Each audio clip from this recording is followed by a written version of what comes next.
Menteur, menteur, mytho, mytho, mytho, mais il faut pas croire ce qu'on vous raconte dans ce cours. Mais une intégrale, c'est pas du tout défini comme ça. Définir une intégrale à l'aide de primitives, mais c'est n'importe quoi ce cours. Silence. C'est n'importe quoi, mais n'y croyez pas. Veuillez nous excuser pour ce fâcheux incident.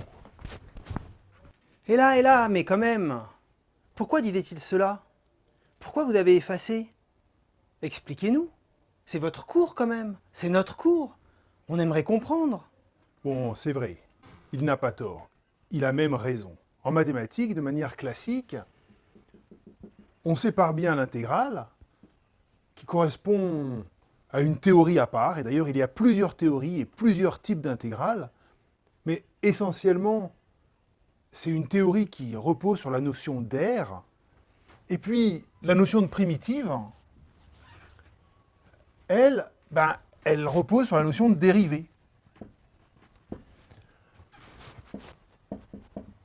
Et le théorème fondamental de l'analyse, qui est un théorème très important, il fait le lien entre ces deux choses qui a priori n'ont rien à voir. Eh bien alors pourquoi ne pas l'avoir défini comme ça, à l'aide d'une aire? Pourquoi vous avez fait ça? Pourquoi? Bien parce que c'est difficile. Parce que pour faire une théorie comme ça, c'est compliqué. D'abord, qu'est-ce que c'est qu'une aire? Est-ce que l'on sait ce que c'est qu'une aire? On sait ce que c'est que l'aire d'un rectangle, mais l'aire sous une courbe, est-ce que ça existe? Pas facile. Alors les mathématiciens, ils font quelque chose. Une des manières de définir l'intégrale, c'est d'encadrer la fonction dans des rectangles. Des rectangles en dessous de la courbe, et puis des rectangles au-dessus de la courbe.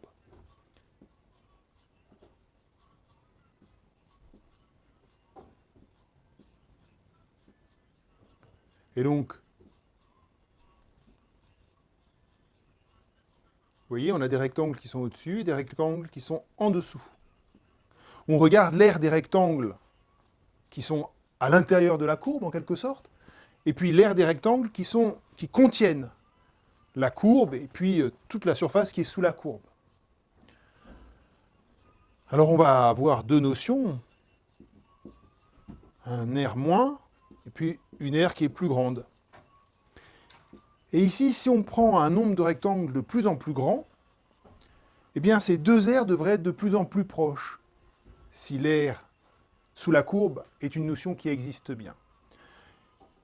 Et donc, si l'aire qui est sous l'aire des rectangles sous la courbe se rapproche de l'aire des rectangles qui contiennent la courbe, et qu'elle tende vers une même limite, lorsque le nombre de rectangles tend vers l'infini, alors on appelle ça l'intégrale de a à b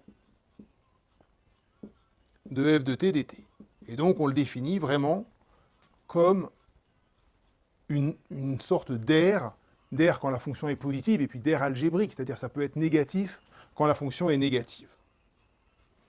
Mais ce n'est pas si facile que ça. Bon, peut-être que ce n'est pas facile, mais vous auriez quand même pu nous définir l'aire comme ça, et puis après, après on passait aux primitives. Le problème, c'est que lorsque l'on a fait ça, on n'a pas fini.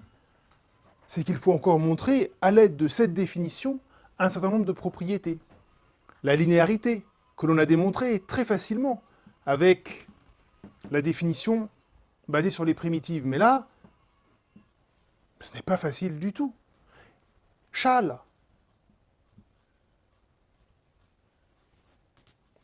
Là, en revanche, on comprend assez bien Châle. Réfléchissez un petit peu, vous verrez, c'est assez parlant. Et puis encore, la croissance, que si f est positive et a est plus petit que b, alors l'intégrale de a à b de f de t dt est positive. Là encore, c'est assez naturel. Le point vraiment délicat, c'est la linéarité. Et lorsqu'on a fait ça, eh bien, lorsqu'on a fait ça, on peut démontrer le théorème fondamental de l'analyse. Et qu'est-ce qu'il dit, ce théorème?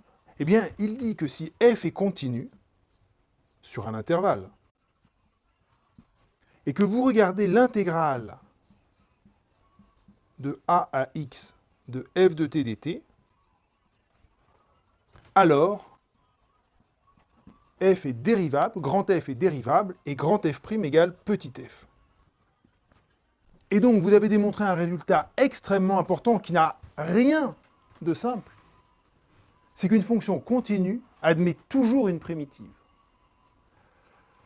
Mais vous voyez, ça demande beaucoup de travail, et en particulier un travail relativement long sur l'intégrale, sur la définition de l'intégrale et les propriétés de l'intégrale. Or, dans ce cours, ce que l'on étudie, ce n'est pas les intégrales, ce sont les primitives. Et donc, j'ai utilisé cette notation intégrale, mais en fait, ce qui m'intéresse vraiment, ce sont les primitives et les méthodes de calcul des primitives. Et ce qu'il faut quand même savoir, c'est que l'intégrale de a à b de f de t dt, ça correspond à une aire. Mais alors vous avez montré que toutes les fonctions possédaient une primitive. Attention, attention, je n'ai pas dit ça. J'ai dit que si petit f était continu, elle possédait une primitive. Mais si petit f n'est pas continu... Voyons cela sur un exemple. On prend la fonction f qui vaut 0 sur r- et 1 sur r+.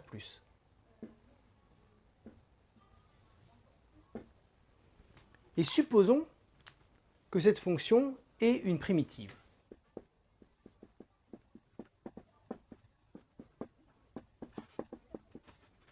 Alors, f restreinte à moins l'infini 0, à l'intervalle ouvert moins l'infini 0, prime est égal à 0. Et donc, f restreint à moins l'infini 0 est constant. Et puis pareil, f restreint à 0 plus l'infini, prime, c'est égal à 1. Et donc, f restreint à 0 plus l'infini, c'est égal à x plus c. Maintenant, grand F, elle doit être dérivable en 0. Et donc, elle doit avoir une limite en 0. Et donc, la limite à gauche, ici, doit être égale à la limite à droite. La limite à droite, ici, ça va être c. Limite en 0 moins de grand F, ça va être k. Et la limite en 0 plus de grand F, ça va être c. Et donc, k égale c, parce que la fonction f, elle est dérivable en 0, et donc la fonction f admet une limite en 0. Bien, maintenant si on regarde f de x moins f de 0 sur x moins 0, sur x, eh bien, évidemment, ça tend vers 0 si x tend vers 0 par valeur négative, et ça tend vers 1 si x tend vers 0 par valeur positive. Et donc, grand F, elle possède une dérivée à droite en 0 qui est égale à 1, et une dérivée à gauche en 0 qui est égale à 0. Et donc, f n'est pas dérivable en 0. Et donc, évidemment, ce n'est pas une primitive de petit f. Donc, sur une fonction qui est comme ça, clairement pas continue en un point, bien, on voit qu'il n'y a pas de primitive. Bon.